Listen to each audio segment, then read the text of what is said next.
Bum, bum, bum, bum, bum. I've been dreaming of a white Christmas, just like the ones I used to know. All right, are you ready?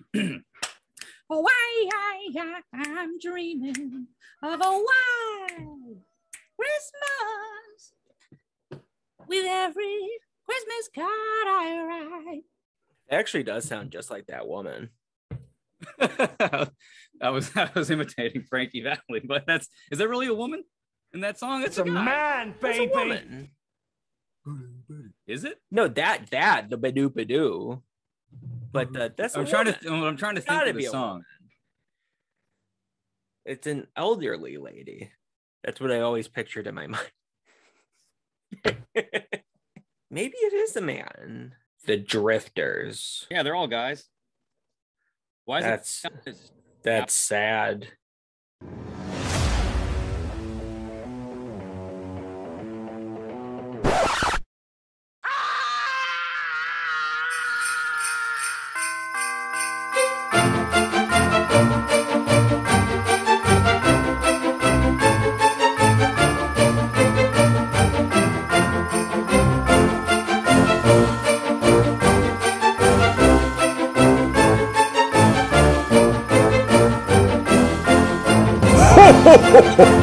Merry Christmas! Hey everyone, and welcome to the Christmas episode, the Christmas special. The Christmas special. Every time that Brandon and Lucas do a show, an angel gets its wings. Indeed. That's the phrase, right? That's how I've heard it. Yeah. Yes. And it's the second most wonderful time of the year. Of the year. Because Halloween's the best. Yes. And this is the second best. Exactly. And I told Brandon the other day, we were texting, we were talking about the episode, and I was saying, I just can't wait because as an atheist, I absolutely love Christmas. Mm-hmm. Mm-hmm. Mm-hmm. And what did I say? I said you're full of contradictions, Lucas. Well, yeah, which is true. But I mean, as I said, I can enjoy it for much more than what it's worth because I can enjoy. I know. You swat a fly? No, I ripped my tablecloth with my nails. But no, yeah, you were like, it keeps it interesting. That's what you responded to me with. It keeps things interesting. Yeah. And then I get to enjoy the corporate and the family aspect of the holiday. Indeed. So first off, Merry Christmas, everyone. We hope you have a wonderful day. Yes. Merry Christmas to all, and to all a good night. A good evening. Yes. Anyway. So even though I apologize for how unprofessional it is. We're always unprofessional, but this one seems like we're just falling off the rails real quick. But anyway, of a crazy train. Going off the rails on a Christmas crazy train. Does Ozzy have a Christmas album? I told you all about Twisted Christmas. Yes, indeed. Anyway. Which was hilarious. Yeah, apparently there's a Bob Dylan Christmas album as well that's real weird, but anyway, all of that aside, so really the structure, the meat of this episode is each of us are going to be talking about our 5 favorite Christmas movies, but being that it's a Christmas special, before we get into that, we're going to just talk a little bit about what Christmas means to us. Not quite in the way of the Halloween special, because that's all that one was. So this one will be like a quicker sort of, this is why I love Christmas. This is what it means to me kind of thing. So Lucas, has the spirit of Christmas imbued you?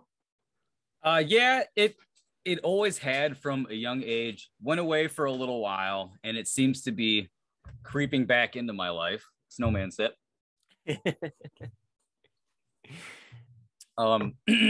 So I think for a lot of kids, Christmas starts off as like just a time to get presents. I mean, really, that's what you think about, right? You think about the colors, the festivities, Santa Claus, the list. Back when we were kids, you had the wish catalog from Toys R Us, and you would go through and circle everything that you wanted, and then hopefully you could get things off the list. And back then we were getting games for our N64s, our Game Boys, our PlayStations. Like, it was a fun time growing up back then. My parents were at that time well-to-do off, so I had some very good Christmases growing up.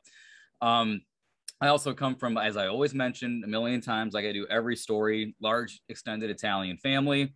Every Christmas would be at my one aunt and uncle's for Christmas Eve, and then Christmas Day would be at the other ones religiously for probably up until maybe 2008. So for a good portion of, my formative years, it was just a tradition, the same way, the same people every year. We gave each other, it was great to have 16 kids and all the family together in a big ass house. It was awesome. Yeah. We always listened to the traditional, Christmas music, a la Bing Crosby, always the Frank Sinatra Christmas album every freaking year. That was always the staple. So, and then we watched all the classic movies, White Christmas, your favorite. Is White Christmas on your list? Didn't mean to cut you off. No, it is not. It's not on an honorable mention, and it's not on the list. Okay. I'll keep that I'll file that away for when I'm talking about the meaning of Christmas, because I have something, just something to say about that movie. But it's my second favorite holiday to Halloween. And there's a lot to love about it. I think it used to mean something much different to me than it means now. Obviously when I was a kid, it was about the season, of course, and I also had family Christmases, Christmas parties that we would have every year without fail. And I've mentioned this before, I continue to go to it longer than all my other cousins. Some of them would miss one here and there, so on and so forth. I went from everyone from the time I was born until they stopped having them. And unfortunately, my mom got sick of throwing them, because we used to jump around. You'd be at this person's house or this person's house or this one. And my mom did it for like 4 or 5 years in a row, which was nice because it was convenient for me. But she got sick of doing it and nobody else jumping in to offer up doing it themselves. So she was like, okay, well, I'm not going to do it anymore. So if nobody else jumps in, we're just not going to have a family Christmas. And unfortunately, to this day, nobody has jumped in. So we haven't had one for, I want to say, 4 years now, which sucks because I always looked forward to it. But that was always so much fun. I can feel your pain for sure. It sucks. I understand. Yeah. But it was, now to me, if it were to happen this year, for instance, which I doubt it is, I would have heard about it by now. But I enjoy seeing my family and talking to my uncle and all that kind of stuff. And he and I've mentioned this before as well. He and I have, very similar thought processes and sense of humors and sensibilities. And whatnot. Yeah. So I remember. So I always enjoyed talking to him. But when I was a kid, it was awesome to see my cousins and hang out with them. And it was like the excitement of Christmas being right around the corner and all this kind of stuff. And because we'd always do it, like a week prior to Christmas. Really? Huh. Yeah. Cool. Mine was always, like I mentioned, was always on Christmas. So I guess there was always a magicness to that. Because we would have in the morning, we would have our little family Christmas until like maybe 12 o'clock. And then from there on, we would go there and then the whole night. Yeah. Well, I come from a broken home. And so I always would go for my mom's, have Christmas with my mom in the morning, and then go to my dad's for the afternoon. And to be honest with you, that's a case for all my aunts and uncles, they've all been, divorced so many times over. So Christmas Eve and Christmas Day would always just fall on, your immediate family. And doing stuff with them, but a lot of the kids had to go from one parent to the other parent's house and so on and so forth. So yeah, we would do it before, leading up, and that was the time of extended family kind of thing. But yeah, so whatever, so that went away. And also, just being around that age, of course, you look forward to presents and all of that kind of stuff, and I remember, I'll never forget the year that I got my N64, and it was that box, and it had like Mario in the corner on it. Yep. And so that was awesome. And yeah, I'll never forget that. Now, to be perfectly honest with you, I don't care about what I get. In fact, I get really I don't get anything, like, nervous. And yeah, like, of course I get a couple things, but like gift cards and that kind of stuff. But I have sisters, and my mom and my dad. Obviously it's not like it used to be. It'd be weird if it was. I'm not saying I'm against it, but it'd be weird. But it's always awkward, like people are staring at you opening your gifts. When you're a kid, you don't really care because you don't think about that. Why would you? Yeah, you don't even notice. Now it's like, thank you, whatever. It's like, I really needed socks, but I'm going to be honest with you, these weren't the ones that I wanted. It's just weird. I like giving gifts, though, like, giving gifts is fun. Looking at the person's expression when they open up something that you put a lot of thought into, like that and gives me more joy. Luckily, knock on wood, did it for you. It's that hasn't happened to me. People, like my parents, my sisters and stuff, my grandma, when she was alive, they loved the gifts that I got them.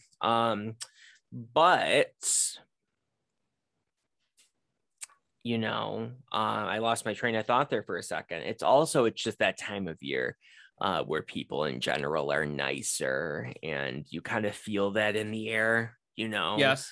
Even if it's fake, they're still trying to be better people. And I love the snow, again, if I'm not driving in it, because I've been in some scary situations with the snow. But yeah, as long as I don't have to deal with it, I love it. I prefer the cold weather. I've talked about that as well. That comes with the season, and the lights, the music. I don't know. It's just a jolly time of year. And of course, the movies, I love Christmas movies. Not all of them, of course. A lot of them can be very cheesy in a way that Halloween movies aren't. Yeah. Just because there's so many of them. It's got to be one of the most popular subjects for movie making. Oh my God. From November to December, even early October, I think, that they have a Hallmark channel that plays these horrendous direct to dumpster Hallmark movies from October all the way to, it's there's always magic in it. There's always a kid. And then there's the two attractive single people meet. He's got a pickup truck. One owns like a cafe in like Oregon. And they're always sitting together in this passing cafe through the town. Now the cafe's about to close because she doesn't have the rent money to pay the rent. Now the guy needs to work for her for free and help her out, and the town depends on whatever. I mean, my God. What's funny is they film almost all of those movies. It's what I do. They film almost all of those movies in North Bay, Ontario, which is a town that my dad and I always have to go through when we're going up to Canada, which is really funny. And actually, the parents of my dad's friend live in North Bay, so we've spent some time there, and I don't And there's know. just a section of the city, I would like to think, that's walled off for productions all year Don't you round. think you can go in there? That's being used constantly. They like film in the summer and stuff there, which just confuses me, but whatever, because despite popular belief, it's not always cold in Canada. It's very much, even though it reaches max like temperatures us. of maybe 82 degrees, but it happens. It gets hot there. It gets hot there. It's the same climate as us. So, you know, it as hot as it gets here, which is sometimes 100 degrees, it gets just as hot there. So it's very similar. The only difference is they seem to get a higher volume of snow, but in the winter. But yeah, it's fun to go out and look at the lights and stuff as well, and seeing people go all out and whatnot. And my dad decorates. I help him, you know, over the last few years. He used to do it on his own when I was young, but he decorates quite a bit every year. And I will supply the photos to be put here. That was You're like welcome. a slight Grinch impression, possibly. I will place the photos. I will- Put them here. Yes. If you utter so much as one syllable, I'll hunt you down and gut you like a fish. You would like to fax me, push a star to you. That was Lexi. Shout out to Lexi, who thinks that's a good impression. But the Pee Wee one, which is more screen accurate, is not. I don't think Hey, she Lexi. thinks my Grinch is good. No, she said it was good one day. Did you she? did it. Yes. Oh, okay. I'm not going to see her today. She won't be there today, but on Friday she'll be there. We'll confirm. Yeah. She'll also be very happy that we're talking this much about her as well. Yes. I simply just went, Shout out to Hi. Lexi. I went, well, hiya, Georgie. And she was like, that was good. That was good. And I was like, that was good, but my Pee-wee's not. Get out of here. We'll just Pennywise eternally give her isn't, shit for that one. terrible, but it's not like anybody can just go, well, hiya, Georgie. Anybody can do that. Hey, Georgie. You know? We We'll all float down here, Georgie. I was gonna do my one cross-eye. That won't even work. I'll float down here, Georgie. Merry Christmas. Like, All right, let's talk You about like our the movies. circus? Let's talk about our movies. And so we're gonna have to start with some honorable mentions. Brandon, I have 2 of them. I didn't go buck wild this time like I generally do. Hey, now. You're a rock star. Get your game on. Let's talk about our honorable mentions. Let's. So, By the I have way, 2. Yes, I like eggnog. Me too. Very good. Yes. Thank you. I was gonna ask, but I forgot. I meant to yes. say that in my Christmas spiel, but I forgot. Yes, I know a lot of people find it disgusting. I find it a staple of Christmas. I really enjoy it, Yeah. along with hot chocolate. You know, either Nestle or Swiss Miss. Mm. And I don't mind hot chocolate. I like even it. though I'm not. A big I'm fan not a of marshmallow chocolate. guy in it though. Interesting. Yes, I don't really Interesting. need them per se. And this year, since I'm so healthy now with my sugar-free life, I found the sugar-free or the low sugar Swiss Miss, and I bought that shit up, baby. You know, when I go to see Leo next, I think I'm gonna get a Karen haircut.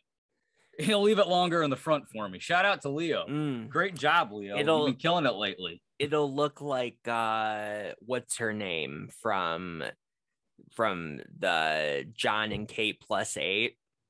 Yes, Kate. I'm. It'll be that hairstyle.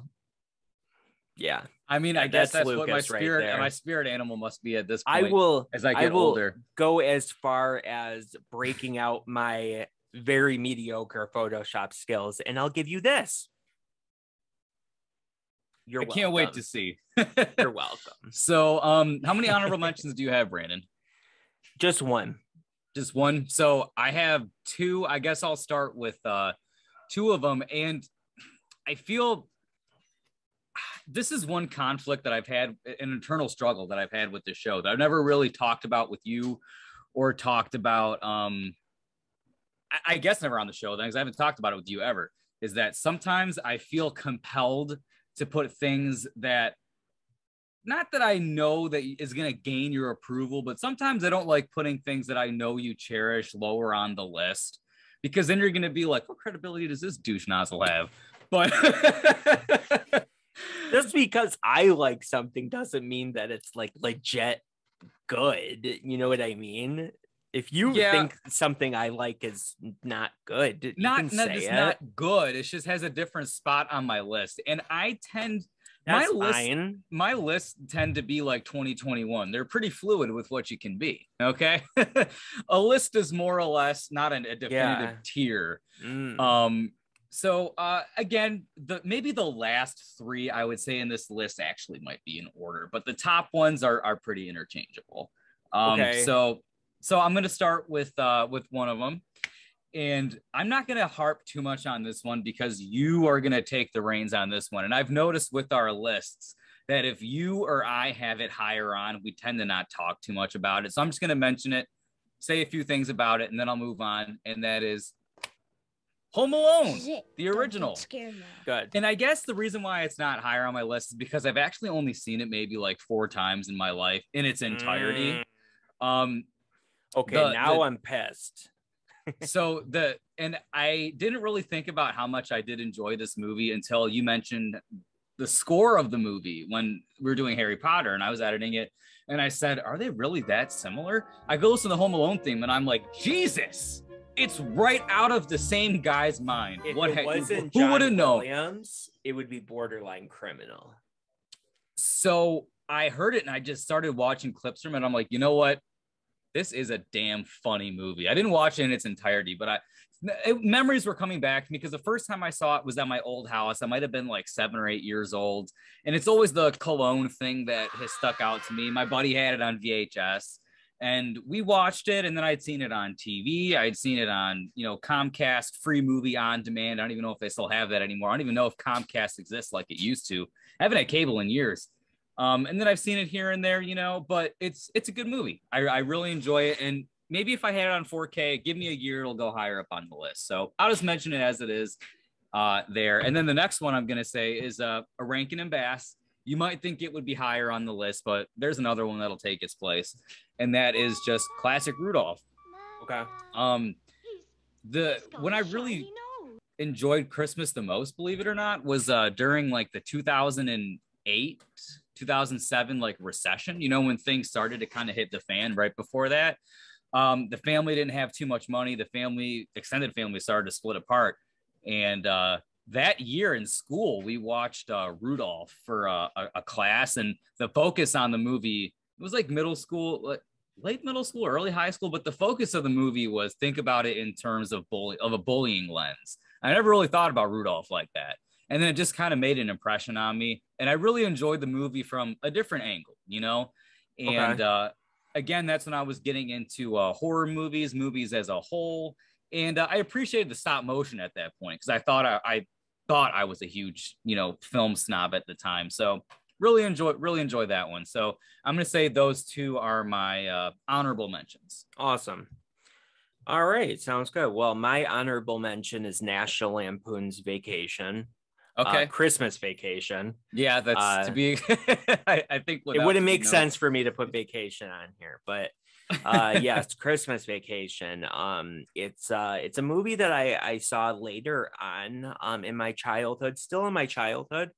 I was in middle school, and a teacher that I had kept talking about how that was her and her husband's Christmas movie, and I was like, I knew about it, just through the grapevine, heard it through the grapevine.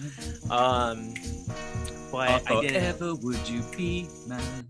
I knew that Chevy Chase was in it, and that was, basically it. I didn't know a whole lot about it, and that year it was on TV, and so I recorded it and I watched it, and it was awesome. I was like, I've been missing out on this for years.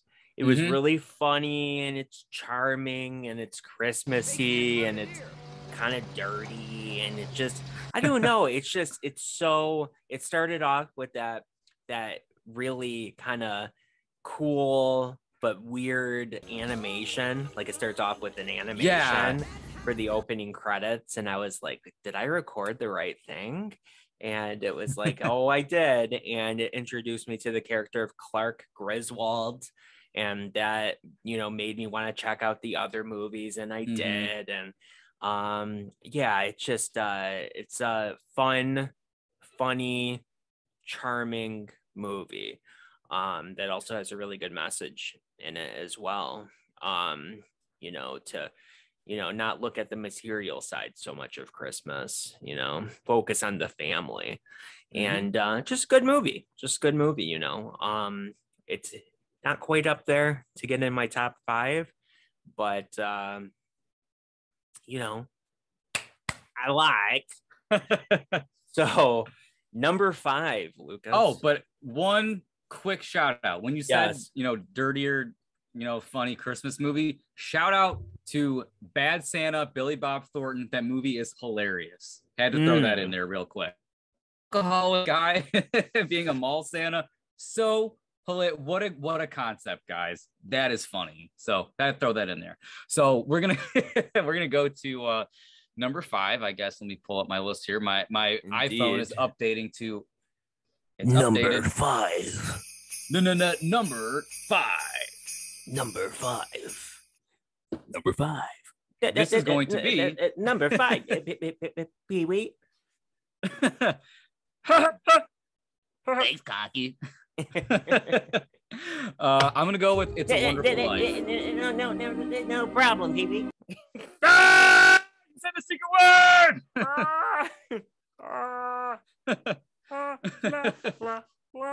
Okay, anyway, number 5. It's a Wonderful Life. That's gonna be my pick.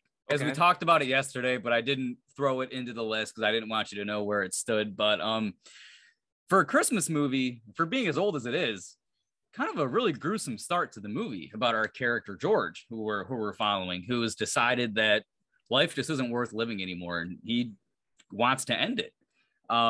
Unbeknownst to him, he saves his guardian angel, who then takes him through the little hole in the wall town of what it would be like without him and the contribution he makes. He realizes the spirit of Christmas, really. I think it's a much better version, I guess, of like the Ghost of Christmas Past story, you know, the Ebenezer Scrooge type thing. I think this is a more wholesome Christmas way to Carol. look at it. Yeah, a Christmas story. A Christmas Carol. Yeah, that one. I just find that one, and again, this is it's a black and white movie. It's older, and that was another one that I grew up with, seeing every year on Turner Classic Movies, multiple times at my grandparents' house. I spent a lot of time at my grandparents' house, so some of the older movies I'd seen numerous times, and that's one that's just always stuck with me because, you know, it has sort of like a depression aspect to it. Everybody gets down, especially around the holidays. You know, it can happen. People have things that happen, and that movie just when I feel down, maybe around this time of the year, that's always a go-to movie. Very, very good with a phenomenal message. Maybe as I get older, it might get higher up on my list when I go through other things in my life, but that one always been around, always been a staple. Nice. I've never seen the movie from beginning to end. Okay, I would recommend it if you ever want to see something, you know. Maybe as an older person, you could appreciate it for what it's worth. I don't know if it's ever going to jump in your top, but cinematically, for what it did, I think you'll appreciate it. Yeah. Yeah, maybe. I remember my mom and my sister trying to show it to me when I was a kid, and the part came with the pharmacist, and I was like, nope, and I didn't want to watch the rest of it. So, you know, the beating and the ear and the bleeding and blah, blah, blah. I was like, what? This is a Christmas movie? I don't think exactly. So. They were hardcore back then. Yeah, apparently. So, yeah, I just never went back to it. You said White Christmas is not on your list? Okay. I forgot to mention that. Like, It's a Wonderful Life is, you know, I'm sure it's fine. I know a lot of people love it. White Christmas is a movie I've seen multiple times. It's not a Christmas movie. I don't care what you say to me. That is not a Christmas movie. The beginning is Christmassy. Mm-hmm. The end is Christmassy. The entire middle of the movie, No, it's not sir. snowing. There's no Christmas, Christmassy environment or anything. I try to think of a word that was better than that, but there's no Christmassy. What's the word I'm looking for, Lucas? It's just not a Christmas movie. It doesn't feel like Christmas. Exactly. And no. No. And there's like sisters. Lord help the mister that comes between me and my sister. And it's like, Lord help the mister or the sister that comes between me and my man. It's all stuff like that, which is fine. Mm-hmm. No problem with that. I do take up an issue though when you tell me that that's a Christmas movie, because I'm like, no, it's not. It's like 20 minutes of a Christmas movie. Sure. Yeah. So no. And then I'll say something in the same vein, then we'll get to number 4. I even said my number 5 yet. Oh shit, I'm sorry. But I'll say this then, because it's in the same vein. I don't care what anybody says. Stop with trying to be clever because it's on Christmas Day. Die Hard is not a Christmas movie. And I'm going to tell you this. Yeah. I own that movie. I've seen it multiple times.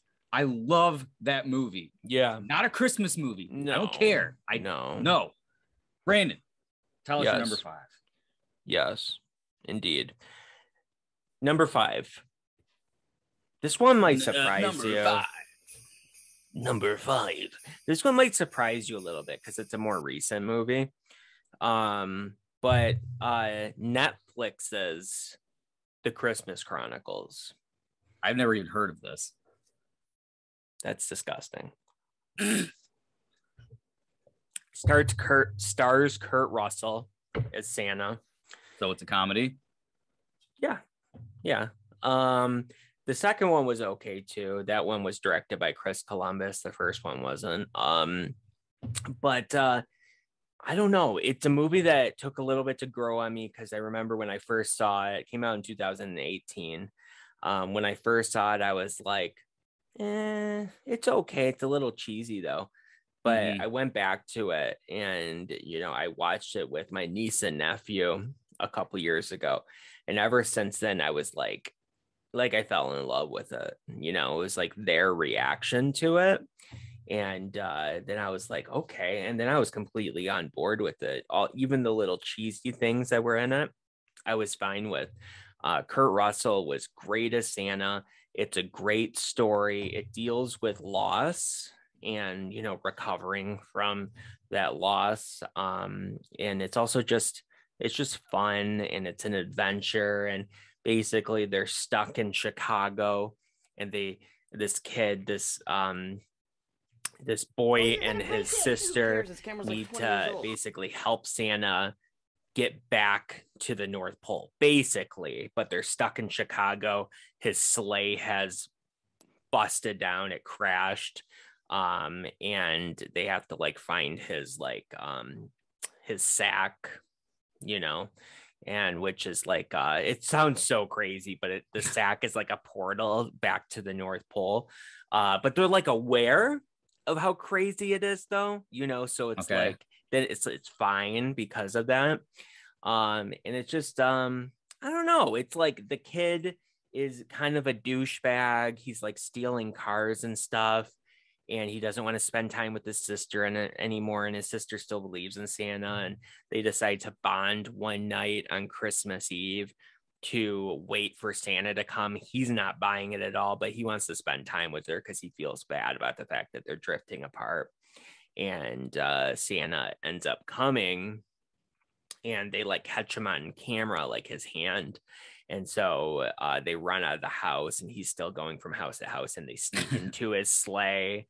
And because they're in his sleigh, they surprise him and he crashes. I should have just did it like this rather than said the crashing part before, but whatever. I'm unprofessional as hell. But We they both are. surprise him and they crash and, in downtown Chicago. And just the way Kurt Russell plays the role where he's kind of like a badass is really awesome. I love it. I love it.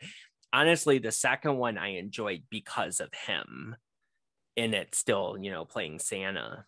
But I don't know. He really sells it. And it's just a fun movie. It's, it's my number 5. It's one of my favorites. So it was a Netflix movie. Cool. And, good. I've never heard of check it. out. So Yeah, awesome. It's awesome. I'm glad I haven't heard of the movie. Then it'll give the list some variety here. Indeed. Yes, indeed. So what are we on? No, number 4. No, number 4. So Pee-wee. Yes, ma'am. So my number Yes, 4 ma'am. is going to be another Rankin and Bass movie. Actually, the only one that's going to be on the list is my personal favorite one. You saw it last week, and it's going to be Year Without a Santa Claus. Only for one reason that it has over Rudolph. Rudolph is a more wholesome movie, I would say. But Year Without a Santa Claus is a little special. Only going back to the nostalgic factor. I think I saw that for the first time in like kindergarten or something. My brother and I went to school together, my twin brother. And in that movie, are you familiar with Year Without a Santa Claus? You've seen it. Parts of it. Well, that's the one with the Miser brothers, which you mentioned them, yes. So you know them at least. Heat Miser and Snow Miser, the two brothers that kind of control it's kind of like a Force of Nature movie. Yeah. Where they want it to like snow in the South for a day, but then the stipulation is that it has to be summertime in the North Pole, which is just going to flood it and ruin Santa Claus. So it's the Year Without a Santa Claus because he can't get around. And Mrs. Claus is trying to be like the arbiter between the two, trying to get them to work with each other. And then when I saw it in school, all the teachers said, oh, you and your brother are the Miser brothers. And everyone made fun of us. And then it was really annoying. But then I watched the movie more and more and I like it. And I just like the Miser Brothers song, Heat Miser, Snow Miser songs. I'm Mr. Heat Miser. Whatever I touch starts to melt in my clutch. But you're the Snow Miser though, because you like it cold. And I'm too much. I'll insert clips that are relevant to all of what I just said, and it should make it slightly comedically timed better. We can hope. But, yeah, we can only hope. But that's another one that I absolutely love. I love Rankin and Bass for its feat of animation at the time. Really kind of propelled that forward and kind of put some other movies on the map, shall we say. So that's Sure. my number 4. Sure. Not going to be too high on the list, but it's just one that I enjoy nostalgically. The other ones are a little more fun. Very good. Very good. Well, my number 4 is The Grinch. Baby. Oh, and he has it on the VHS with the green case, baby. Clamshell. Yes. As we have found out, or I have found out last week, that is an indicator of most children's movies. Indeed. Even though, yeah.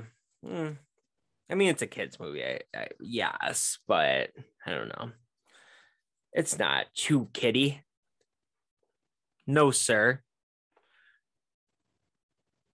The Grinch. Anyway, wouldn't it be terrible if that's all I did for me talking about this movie was just putting this up to the screen and just talking like that? Oh, that'd be wonderful. I mean, it wouldn't be any different than what I would just normally do anyway. But that's a movie I saw in 2000 in the theater. And it was a phenomenon at the time. I had toys. I had a bunch of Grinch toys that I bought. Well, I didn't buy it. My mom bought it, but yeah, I had them and they were cool. It was like, it was Cindy Lou Who and the Grinch, and then there was like a car and Max and all that kind of stuff. And at the time I mostly liked it because it was Jim Carrey, right? I love Jim Carrey. That's what I figured. And now I watch it, you know, because of Jim Carrey still too, but it's also it's just really funny, you know, it's really witty. And it's it being older now, it's a little bit of a hard watch, only because I know of how difficult it was for Jim Carrey. He had to, you know, train with a Navy SEAL to learn how to withstand that costume. And a lot of people thought it was because of like the itchiness of the costume. It was because there was not one single bit of him that was exposed of his actual body. And you think about how crazy that is, how claustrophobic that is. Obviously, what I think of is how warm that is under studio lights. I think that is what too, but that wasn't really the issue. Really, it was the fact that so his skin is covered, he's under extensive prosthetics. Like this is something you're being covered. He said it felt like you're being buried alive. Oh God, constantly. And for hours per day. So all the different prosthetics, it was Rick Baker. And so extensive prosthetics that had to be painted and blah, blah, blah. Then you might think, well, his mouth was open, right? That's at least one part that's exposed. He had fake teeth that were in there. He had sclera contacts. I don't know if you know what sclera contacts are, where they take up half of your eyeball. Scleral lens. Sclera. It's a type of contact. The one that takes up half of your eyeball. And what else? I guess that was it, but that's enough. All that was exposed was his nostrils. Barely even that. So I forgot there's a prosthetic over it. Yeah. With that, who knows? Even though he's a Grinch. It's insane. And it's just like it boggles my mind. And he talked in an interview how he got through it, and it was like through a bunch of torture resistant techniques, you know, so you don't break if you get caught, like you're a POW that got caught by the enemy, you know, how you can resist the torture. And he would constantly punch himself, so he would focus on the pain that he's inflicting upon himself rather than the pain that he's feeling. How much did he get paid to be in this movie? He got paid a lot. I don't want to say exactly because I don't know what it was for sure, but it was. Did he ever say he regretted this? It was like $20 or $30 million. I don't know. It seems like he might regret it a little bit. And like the guy just taught him a whole bunch of stuff, and he also took up smoking. As well. I remember all that. So that was something else that he could do to like keep himself busy. And he also said that he was still in the mindset of Andy Kaufman, which is a big reason. Was that the movie he just came off of? Yes. So he got so method acting. He was method acting so much in that movie. I've heard a lot of insane stories until that documentary came out, which was called like Andy and Me. And that came out on Netflix. Nobody had a clue that he was method during that movie until that documentary came out, and he was still talking like oh man, what's his name? Andy Kaufman's alter ego. But he was still talking like that guy, like you know, like that, like. Hey, so wait, I want to be the store and it, you know, like that's how he would talk. And it's like, whatever, I don't know. And so he was still talking like that, and that's why he got that role, he thinks, at least. So when he did his Grinch, it still had sort of that flavor in it. I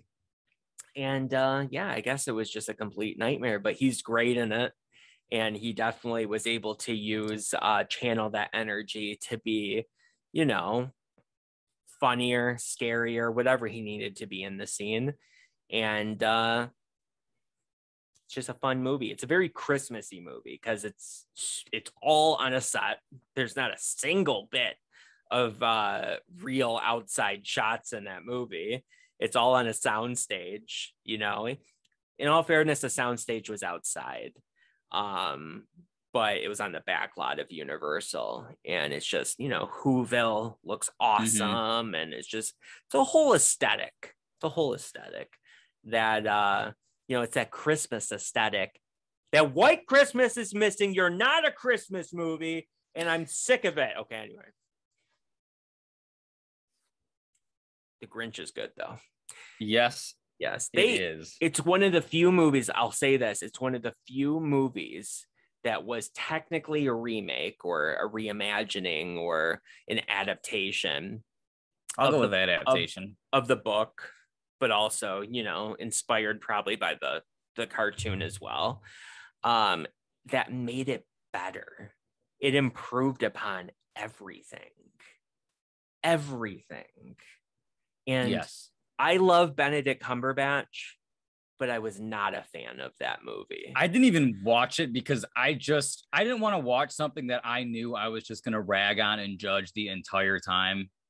So never saw it. It's not good, unfortunately. I didn't think it was going to be good because when I heard his voice and he was like, Max, fetch me my cloak. I'm like, no, that's not what you sound like.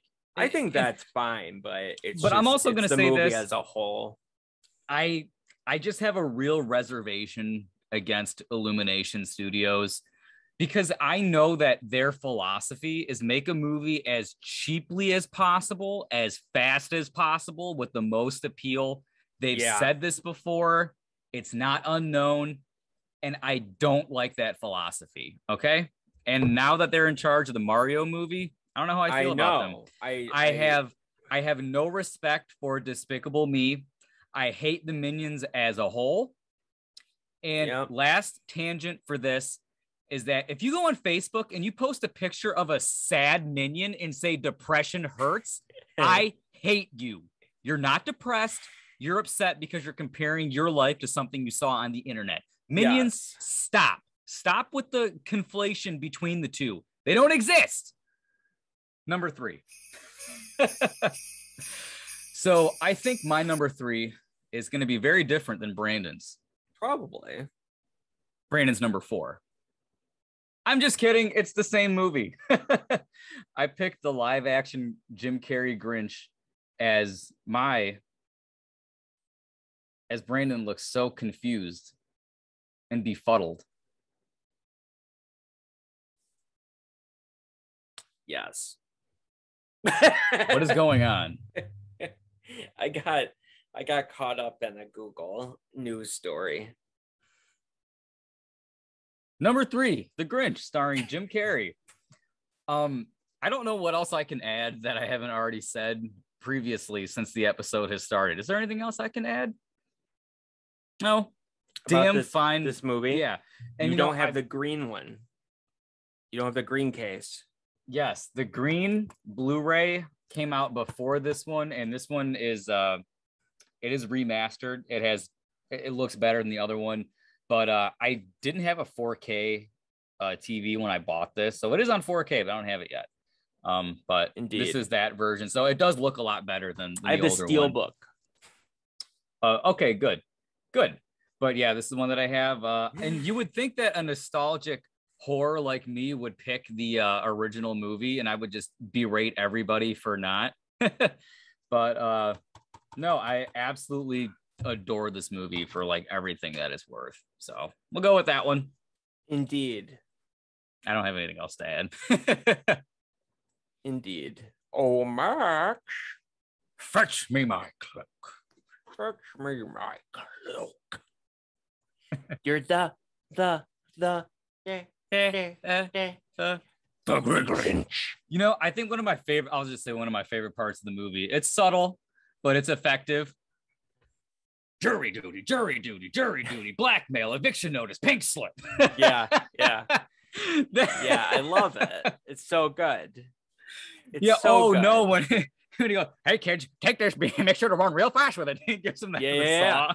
See, there's a ton of little things like that that are just hilarious that you don't necessarily notice when you're a kid. In fact, you don't notice most of that stuff. When they have the party, when he gets dropped off, they have the fishbowl with the keys that everyone's getting wasted. They're just dropping everything. It's just the subtle things. Little things like that. Yeah, for sure. Yeah. Ron Howard was a great director for that movie, for sure.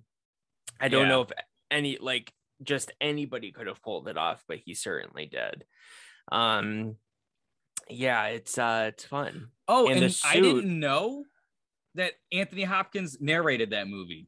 You didn't know that? Well, I saw it in the credits, but when I watched it last year, when I rebought it, or the year before, whatever, I was like, oh my God, it is, because the name popped up, and I was like, I just put two and two together. Yeah, I noticed that when I was a kid, because I thought it's Hannibal Lecter. In 2000, that's what I was saying. I'm not even kidding. That's awesome.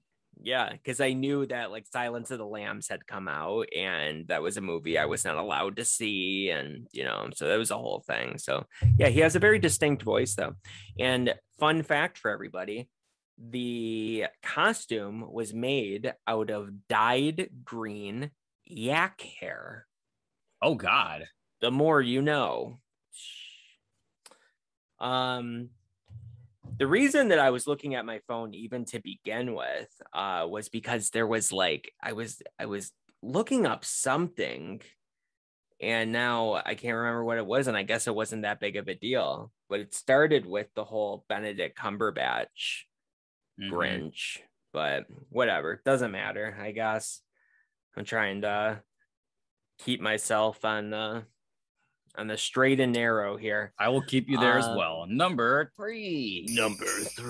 So number 3 is no surprise to anybody who knows me and has, talked with me about this subject before. I've even pulled it out on the show before.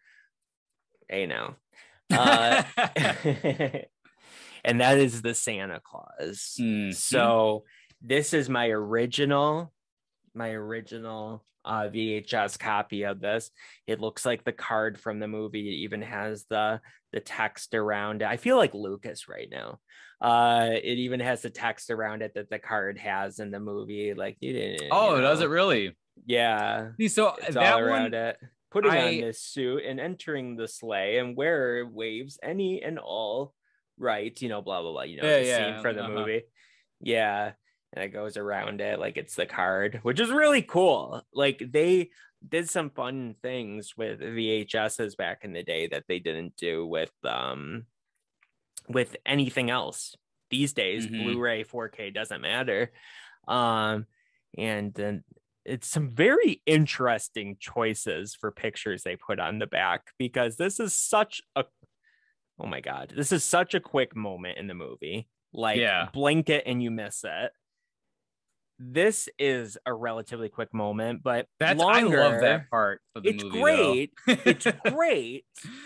But would you say it's a notable moment though? Like, would you really put that on the back? No. And then when the first time he puts on the coat in the sleigh, where he's like, "We've got the Disney Channel. Merry Christmas." Shameless plug. What? Yeah. It's some very weird choices, but VHSs were common, that was commonplace on VHS. Sometimes they even put deleted scenes on the back that weren't even in the movie, and you're like, what are you doing? But that cover is very nostalgic.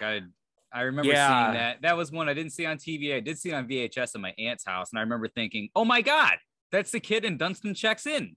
Oh my God, that's Buzz Lightyear's voice. Oh my God. It was so I enjoyed it. I love this movie. Absolutely adore it. And I have my mom to thank for that. This came out in 93, I do believe. 93. What a wonderful year. For some reason, the year isn't on it. It is somewhere. It has to be. So I feel like on the video idiot. For not knowing for sure what year. If it's not on the front, look at the sides, because sometimes it's stamped on the side with that weird not the side of the case, side of the VHS tape, where it's that part that you're face it forward. Is there like a white stamping right there? Yeah. Is the date on that part? No. Interesting. Yeah, that's weird. Yeah, so no date to be seen, but I'm pretty sure it was 93. I'd be very disappointed if I was wrong about that. But I saw it in theaters. I was obviously Cool. I didn't. basically a baby. Yeah. And I was. yes, indeed you were. I have to look this up real quickly, but yeah, so I saw it in theaters. Okay, so it was 94. I knew it was 93 or 94, but okay, so I was 3 years old. My mom brought me to see it in theaters, and ever since then, it became our yearly Christmas Eve movie. And I used to get so excited when I was a little kid to watch it. And to me, like, that's what Santa was everything that was shown in this movie. And it's still a tradition to this day. I'm not one to give up traditions, and I'm sure as long as my mom's alive, and if I have kids at some point, we're gonna Christmas Eve, we're going to grandma's house and we're watching the Santa Claus, whether you like it or not, kids. And Dad, I want to sit on my VR, bro. I don't want to watch your old man shit. I'd be like, hey, you watch your mouth, child that's 2 years old. You shouldn't be talking like that. Anyway, no, I'm kidding. Side tangent real quick. Yeah. You know what my family would say? You know what? Jesus was fucking born last night, and you're gonna talk like this? My God. My favorite was like, watch your fucking mouth. Anyway, number 2. No, not yet. Okay. And yeah, so this was like the yearly Christmas movie for me. Tim Allen is flawless in this role. He's great when it comes to Christmas movies, just in general. He's done 4 of them. And does that include Santa Claus 2 and 3, the one with Jack Frost? It does. What And do you think of those movies? I like the second one. I like the second one a lot. In fact, not as much as the first one. The third one is one that I used to hate, and then I went and rewatched it last year, and it's not good, but I was like, okay. Does he have a plastic beard in that one? If I remember it, that's the second one. Okay, yeah, because I remember the art looking really. I never saw the other 2, but I remember the art looking so dumb that I didn't want to see the movie. Yeah, so it's the same director from Home Improvement, and I love Home Improvement. And it's just, I don't know, it is just everything that I want in a Christmas movie. It's so much fun, and the only reason it's not number 1 is just because these other 2, I thought I put these in order, but just like Lucas, these last 3 are completely interchangeable at the end of the day. So yeah, just a great movie. So fun and funny, and I just love it so much. I agree. I guess that's it. Number 2. So I'm gonna have to say number 2. It's another classic. It is regarded as one of the best Christmas specials. But this series is known for their holiday specials. Brandon, do you know where I'm going with this one? No.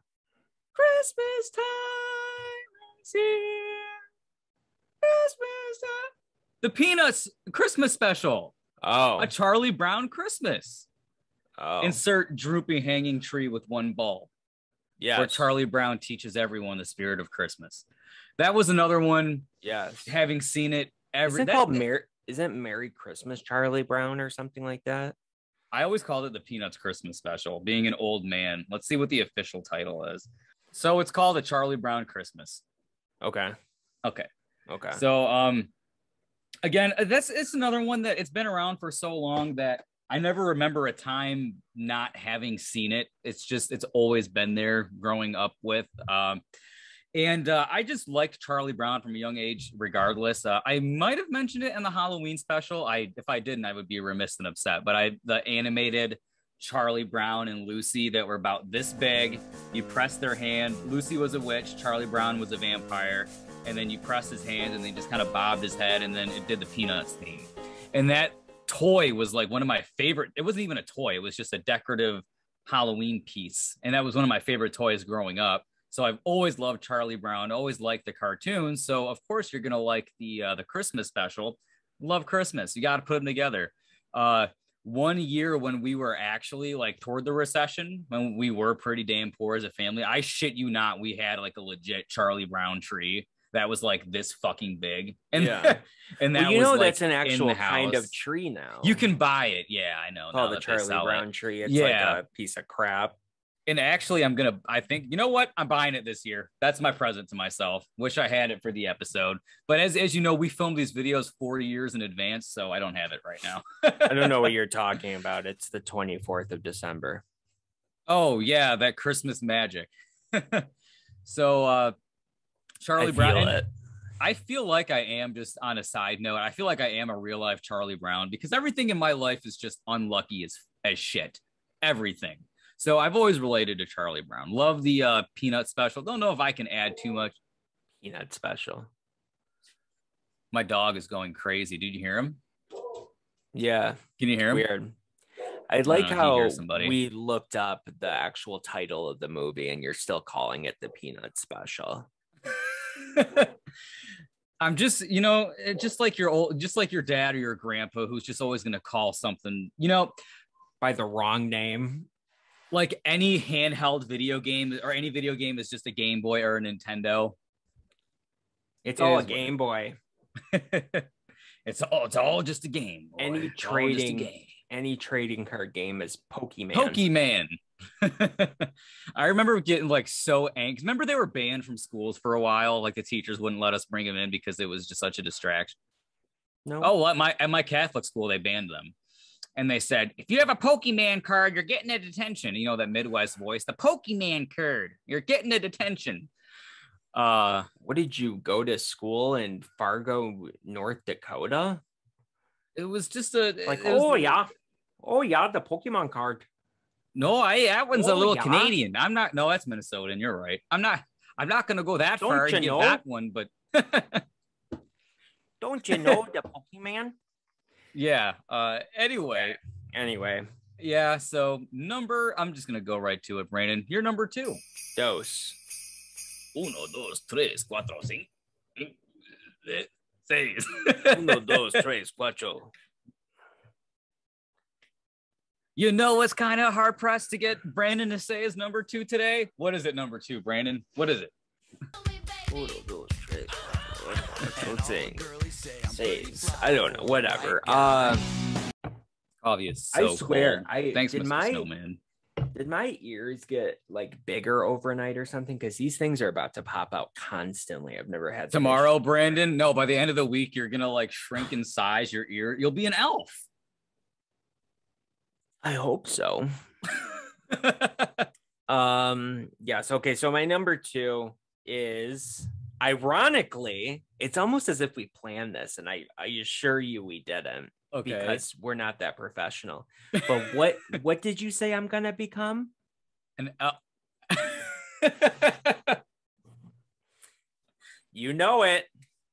It's elf, baby. So we didn't tell each other our picks. But we've been talking about Christmas movies in between shifts the last like week. And was it? No, It wasn't last night. Yesterday was Monday. Was it Monday morning or Sunday night when you talked about the sequel to Elf that he said was going to be trash? It was yesterday morning. Yep. So I was wondering what your top 2 were going to be, in what order. Yeah. I didn't ask. I didn't want to know, but yeah, we didn't plan this, guys. Brandon, not at all. Let's talk about one of Will Ferrell's greatest comedies that I actually, believe it or not, I never saw this movie until 2009 when I was in high school for the first time. That's acceptable, I guess. Came out in 2004, right? Yeah, I believe so. I I didn't see it in theaters, but I saw it as soon as it came out and was available to rent. And I pretty much fell in love with it right away. And it's also one of my favorite directors of all time, which is Jon Favreau. And he is he's 50% of why The Mandalorian is so great. But the movie is just excellent. It comes down to so many different things, but more so it would not have worked with anybody but Will Ferrell. And what I mean by that is Will Ferrell plays the role of Buddy the Elf so sincerely. That's a good word for it. It just works. You know, it would have been stupid or corny or ridiculous if it were any other actor, because you could tell that they were you know, being insincere about it, that they were being sarcastic or whatever. But he's so sincere and he's so like lovable, you know. So it's just I don't know. It's just, oh my God, it's so funny. It puts me in such a lovely Christmas spirit. It's so funny. And it's so funny, you know. But it's really funny. It has great actors in it. It's a star-studded movie for the year, for directed, sure. Flawlessly written. Ed Asner as Santa, James Caan, even what's her name? Oh man, I'm blanking on her name, but she plays the mom in every movie, including Step Brothers. And then his elf dad was Bob Newhart, obviously, is like his elf father. And this was the first movie I had seen Zooey Deschanel in, and she's really great in it as well. Let's see if there's anybody else I'm leaving out here. Mary Steenburgen, that she played the mom. It's just, the cast is all excellent. Even the kid that plays the son, Michael, I guess, Daniel Tay. And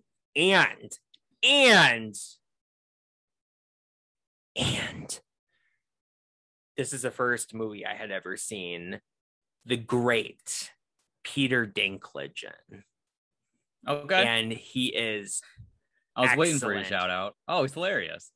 It's like, call me an elf. Call me an elf one more time. Come on. Are you feeling strong? Come on. Call me an elf one more time. You're an elf. How innocently Will Ferrell. Yeah. An elf. Yeah. Yeah, it's, oh my God. I just love it. I love every single scene in that movie.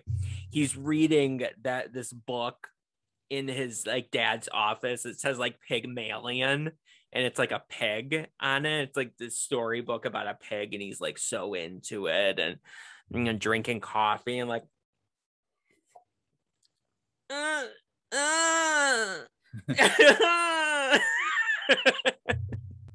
I literally just spilled it on me doing that. Oh, good. And it's like, you know, no, it's just a crappy cup of coffee. No, it's the world's greatest cup of coffee.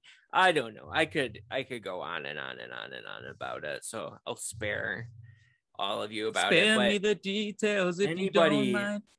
Anybody watching this, though, I'm sure you feel the same way about this movie. Luckily, I've never encountered anybody that didn't like it. So wouldn't it be funny if I told you I didn't like Elf? Well, it's already apparent to me that you do. So too late for that. I didn't like it, you son of a bitch. Huh? I didn't say I didn't like it. What are you talking about? No, it's already apparent to me that you do like it. With what you've said. Okay. But I'm saying when yeah. So yeah. I don't know. It's just, how many times have I said I don't know now? That's the real question. I don't know. But it's really good. I like it. Yes. Eating the, you know, the gum, you know, off of like the like the sidewalk and like under the, there's just all from New York, just eating the gum. And like when he's found sleeping in the window of Gimbals, he's like snuggling with that elf, that like animatronic elf. Yes. I don't know. There you go. There's another time for you. Ow. You just smack your teeth? I did. It hurt. Number 1. All right. So Brandon yesterday was at a loss. He couldn't, because we talked about it numerous times. He couldn't remember what my favorite Christmas movie of all time is. And I knew what his was, but I didn't remember like in what order it was going to be in. And I was pretty sure I knew, but Brandon, my favorite Christmas movie of all time. Yeah. Does it surprise anybody, The Nightmare Before Christmas? I'm expecting you to say, well, it's not really just a Christmas movie. And I'm expecting you to say it's a cop-out, so I can't choose it. But I don't care. It says The Nightmare. I would never say it's a cop-out, but when I said to you earlier that I had things to say about this movie, yeah, and I think most people would agree with me. There's nothing wrong with this being your favorite Christmas movie. I know, believe it me. should be mine, given it's not even on my top 5, but that's crazy to me. Not, what? Now that I talk to you, not really. No, it's not crazy. It's not even my memorable, honorable mention. Honorable mention. My memorable henching. But no, mostly because to me it's a Halloween movie. It has obviously Christmas in the title and it has Christmas elements to it, but to me it will just always be a Halloween movie. But that's fine. It's both. Really, it's both. And who am I to say? And it is one of, if not the only movie that you can watch all from the beginning of October all the way through to December. Yeah. So we got to give it credit where credit is due. So for sure, you could even watch it in around Thanksgiving because there's the door. Mm-hmm. And I have the video game sitting here somewhere. You know what? You guys have seen it before. I've mentioned it. Brandon tried playing it, gave him a headache. The official, unofficial sequel to the movie looks great on 4K, which you even can play on the PS2 emulator on Mac, surprisingly, which I didn't know that the Mac was even capable of doing that. So interesting. Yes. But where's the 4K release of the actual movie? That's what I'm waiting for, Disney. Get on it. I'm waiting. Doggone I'm gonna buy it. Get on it, doggone it, because I'm waiting. So I don't know what else I can say about the movie that hasn't been said. Again, the movie's always been around. I've always seen it growing up. I've always had an affinity for it. I used to have all the toys back in the day. Everything's gone as per usual. My cousin really liked the movie, which is what propelled me to enjoy it more. When Hot Topic came into fruition, mostly in the early 2000s, that was one of its seasonal staples, was Jack Skellington everything. We can do this tangent at this point because we're at number 1 and it's just mine now, and then we're done. And we actually were pretty quick and concise. I think we were this. Great. So number 1, not bad. And I think I will fight Brandon just a little bit. Only, you know what? A good half of this movie is both Christmas and Halloween, I would say. I would argue maybe the middle maybe strays partly, but the first third and the last third are very Christmas oriented. Interesting. And it's a very short movie though, too. I think it's only like an hour and 15 minutes. If I remember correctly, we had an argument about this. It's 76 minutes. 76. It's very quick. Yeah, which is fine because it took them, 5 years to make it. And my last thing I'll say about it is, guys, this movie was directed by Henry Selick. Give him the damn credit for once, people. Tim Burton's idea, Tim Burton's story. He didn't direct it, guys. Stop. It is such a misconception that I'm tired of hearing. the fat girl with the tattoo of Jack, okay, who smells like a dumpster, who's going to Hot Topic, missing teeth, doesn't know that he didn't direct this movie. Learn it. Brandon. Number one. Number one. I really expected you to throw out a name. As I have a piss drop of coffee left, if you can't even see it. Indeed. I can. Yeah. When you were like, oh, that smelly dumpster fire woman with that Jack Skellington tattoo that says that Tim Burton's her favorite director, I really expected you to be like, I'm looking at you, Martha, or something like that. Like you knew. Oh, from somebody that I knew from my past. Like I called them out. Whatever. When I called out Tina for making fun. Tina, yeah. Lucas doesn't forgive you. Nope, never will. I feel whatever about you. I mean, I don't know you, but Lucas doesn't like you, so. Oh, Brandon. So you at least do enjoy the movie. You own it. Yes, I enjoy it very much. Gun to your head, favorite song of the movie. What's this? What's this? What's this? What's this? There's white things in the air. What's this? I can't believe my eyes. It must be dreamy. Wake up, Jack. This isn't fair. What's this? It's like the anniversary soundtrack with that they released, where Marilyn Manson, Panic at the Disco, Marilyn Manson, This Is Halloween. It was Fiona Apple, yes, that did that Sally's song, and it's excellent. Dude, that album. I'm so glad you mentioned it. I didn't push it out of my memory, but I forgot about it. And that one came with the lenticular cover around the time they re-released it in 3D in 2009. Yeah. Right? No, it was 2007. It was 7. I think it was 7 because that's the year that's given to Marilyn Manson's This Is Halloween. I remember in 2007, Marilyn Manson was on like David Letterman or Jimmy Kimmel or something. He was on some talk show. Doesn't matter, I guess. And he performed This Is Halloween live, and it was so bad. Oh, was he high? Bad. When is he not? But that was one of the first times I was like, what's going on here? Because it was just atrocious. You can find the footage of I'll put clips of it up. I'm sure nobody will claim it because they don't want to be responsible for that.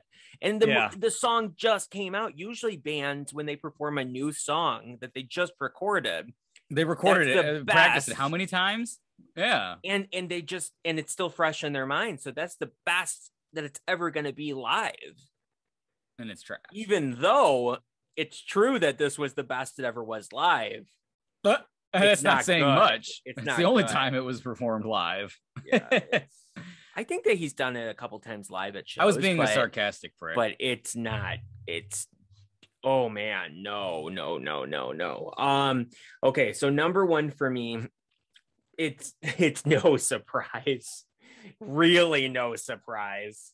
And aftershave on my face, which is funny because it's like you can tell that he's like mimicking that. So is that what his dad does every time he shaves? He's like, like he sees his dad do that all the time. Aftershave does sting. John, it's got alcohol in it. Is his name John Hurd? Yeah. It's not like that. I've never screamed from it in my life. I'll be like, it's a kid's movie. It hurts. No, I get that. But you can tell he's mimicking, as kids do, because he didn't even really shave.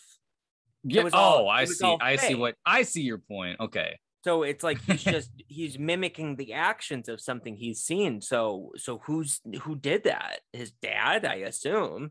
So now I just picture his dad screaming every time he's shaving. But yeah. Oh my God. At least this one has some notable photos on the back.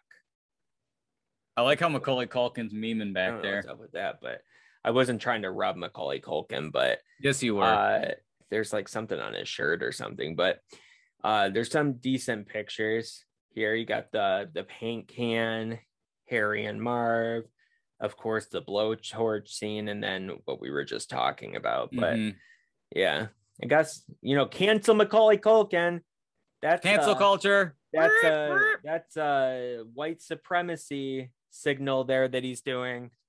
Have you ever seen the image of, like, it's this picture, but then with it's Michael Jackson? Yes. I knew exactly where you were going with that one.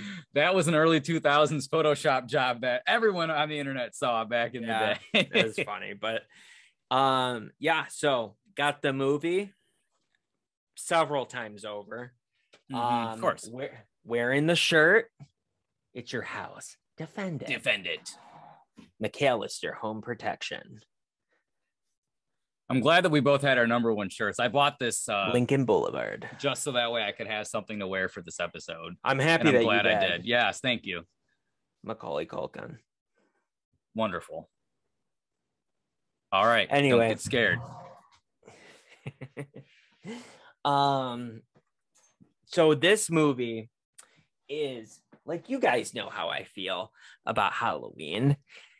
This is my Christmas version of Halloween. This is the movie that I've watched hundreds of times. The movie that I watched the commentary of, I know all of the facts about. I watched, all the documentaries about it. Like, this is the ultimate Christmas movie for me. Obviously, it's number one. And it's just, I don't know. It's another movie where the entire cast is excellent. You have John Hughes, who wrote it, the late, great John Hughes. Chris Columbus directed it. John Williams did the score.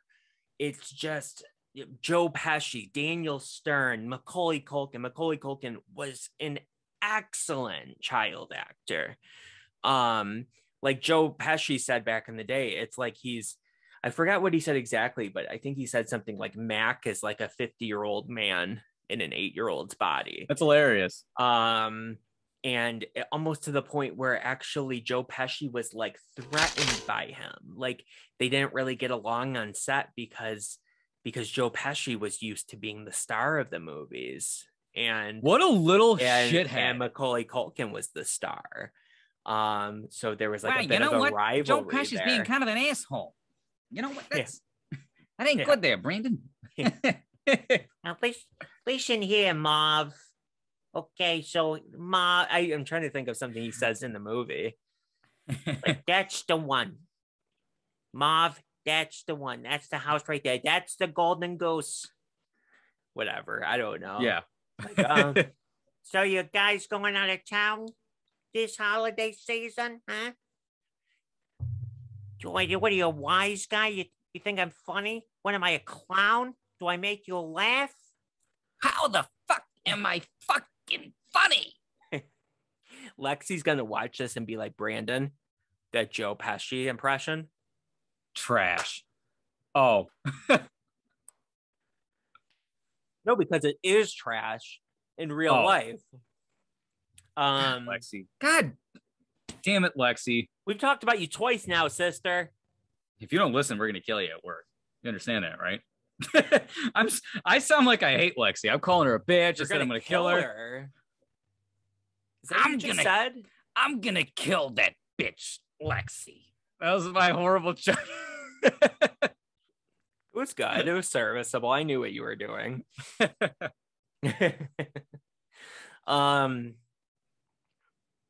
I don't know. What else is there to say about this Lexi, movie? Blueberry bitch.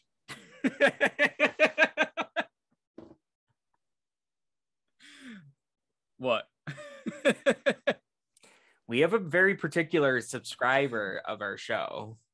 I don't care anymore. Okay. We'll see if you have the balls to keep that in then. So anyway, it's just, I don't know. It's a movie that it's a Christmas movie, but it has a massive edge to it. I mean, these people are going to kill this child. This child who is hilarious, by the way.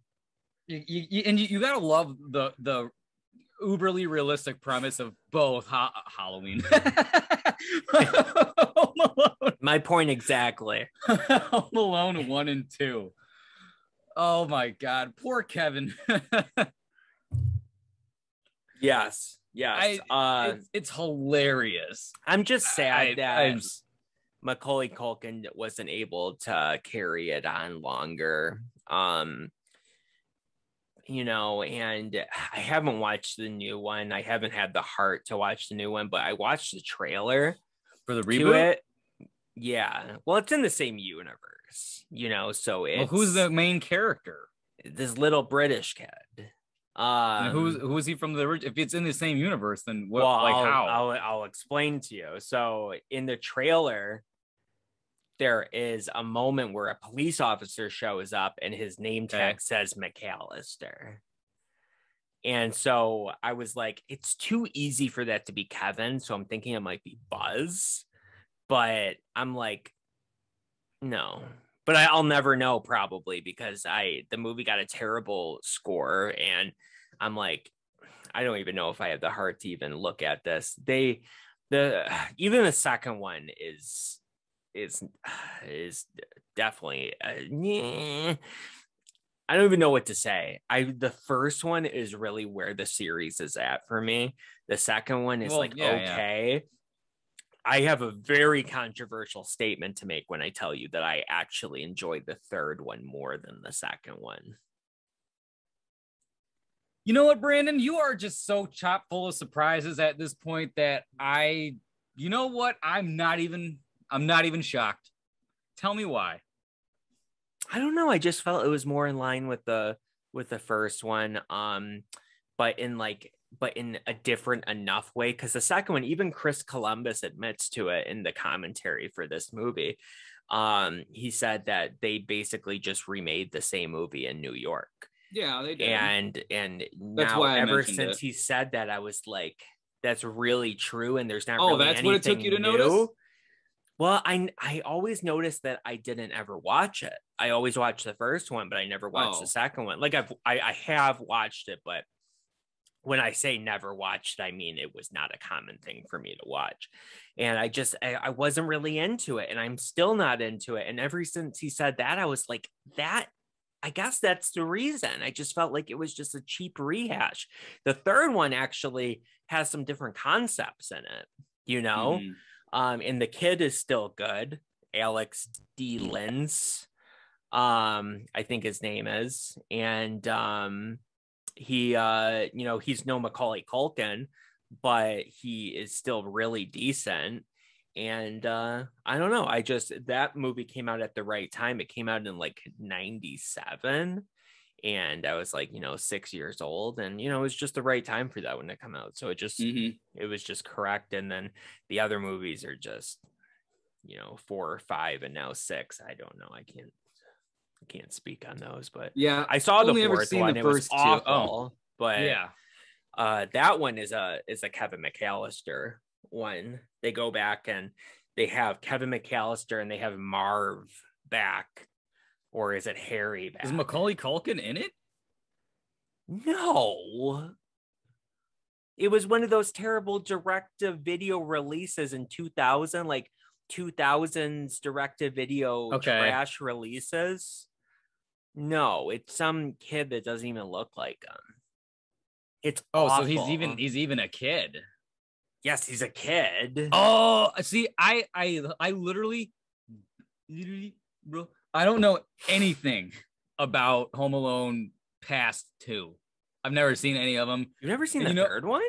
No, I've just seen the first 2. Yeah, I swear. This doesn't make any sense to me. I think you're a liar. I think that if you why would I lie about that? Because you're stupid. If you went and if you went and watched the third one, I guarantee you'd be like, oh, I've seen this one before. I guarantee it. It was It was a big movie in the 90s.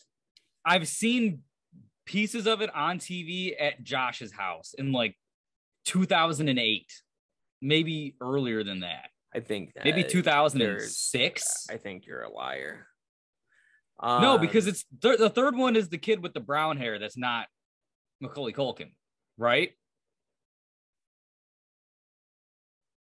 Anyway, so this is the fourth one. Look how trash that is. That's supposed to be Kevin McAllister, and that's supposed to be Marv. Like it's French Stewart. It looks like shit. Yeah, it looks like shit. It is shit. I hate it so much. But yes, the third one, the kid has brown hair.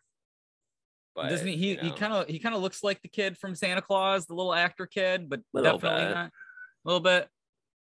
Okay. Oh God. There's 4 of them? Yeah, there's 4 of them. Oh, God. And they're like legit criminals too. That was kind of a change that I liked as well. They're like terrorists. They work for this like terrorist organization, and they need this microchip back. That is like, that's the thing. Like, they're not burglars. This microchip was put inside of like an RC car, so it could be transported over the border. And that's kind of funny. It ends up just getting switched up, and he ends up with the RC car that has the chip in it that they need back. So they have to go after him to get that. Well, at least it's not a rehash of the first movie, I guess. No, not at all. I mean, it's the same sort of concept, just in the fact that it's a kid having to fight people off from coming into his house, which that's what they all are. But this is the most different of them, you know? So it's not like if they could just get their hands on that microchip, they'd be out of there, gone. But they need that car. And so and he finds out that that's what they need and decides to screw with them even more. But I enjoy it though. It's silly, but it's the last one that's written by John Hughes. So, that was an upside to me as well, was the fact that it's still John Hughes that wrote it, and I believe it's the director of Scooby-Doo that directed the live action one. Mm-hmm. Like Raja Gosnell. Sure. Raja insert Gosnell. Photo here.